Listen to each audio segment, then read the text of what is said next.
भये पह फाट चिड़ैया बन बोलाई हो। भोर भये पह फाट चिड़ैया बन बोलै चिड़ैया बन बोलाई हो। ललना दुअरा पे बाजेला बधैया महलिया उठे सोहर हो।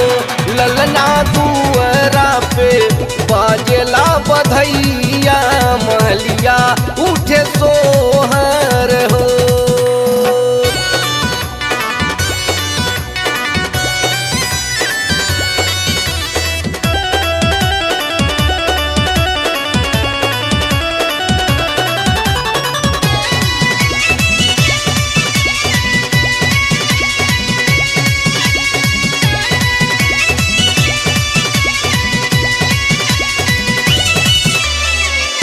दुअरा से आवैले जे सासुर त बहुअर से राजी करे हो।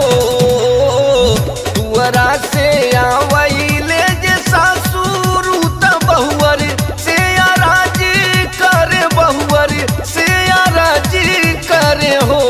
बहुअर कवन वन फल खाइलू ललन बड़ा सुंदर हो। बहुअर कवन वन फल खाइलू ललन बड़ा सुंदर हो। अमवा जे खैली मिलिया झपसी या के कारण हो।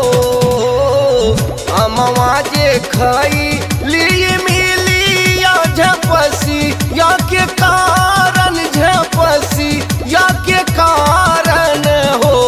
ससुरु काटी काटी खाए नारियरवा ललन बड़ा सुंदर हो। ससुरु काटी काटी खाए नारियरवा ललन बड़ा सुंदर हो।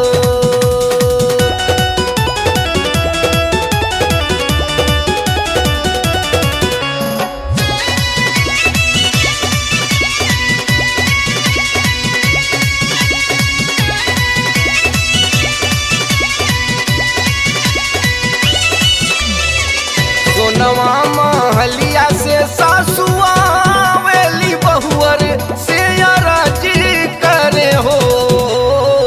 सोनवा महलिया से सासुआ वेली बहुअर से राजी करे बहुअर से राजी करे हो।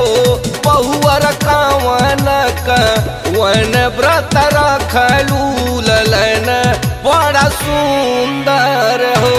बहुअर कवन वन व्रत रखलू ललन बड़ा सुंदर हो। व्रत में तरहली एकादशी या द्वादशी या के कारण हो।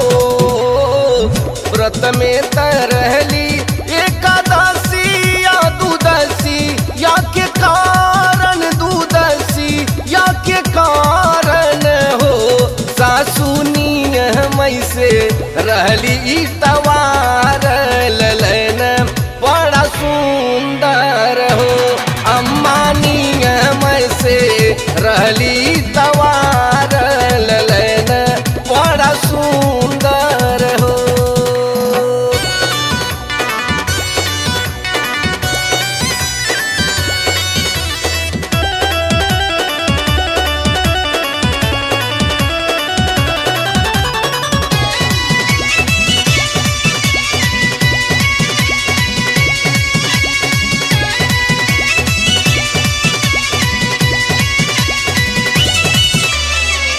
ससुरे से आवे लीना नादिया त हंसी हंसी पूछन लागी हो।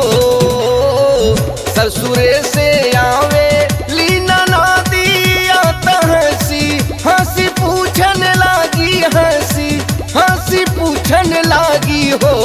भौजी कावने मरद संग सुतलू ललन बड़ा सुंदर हो। भौजी कावन संग सूतलू ललन बड़ा सुंदर हो। तुलसी के दिया ना जलायहूँ झरोख वही में बैठूँ हो। तुलसी के दिया ना जलायहूँ झरोख वही में बैठूँ झरोख वही में बैठे हो। ननदो सांवर अलम संग सूतली ललन बड़ा सुंदर हो। ननदो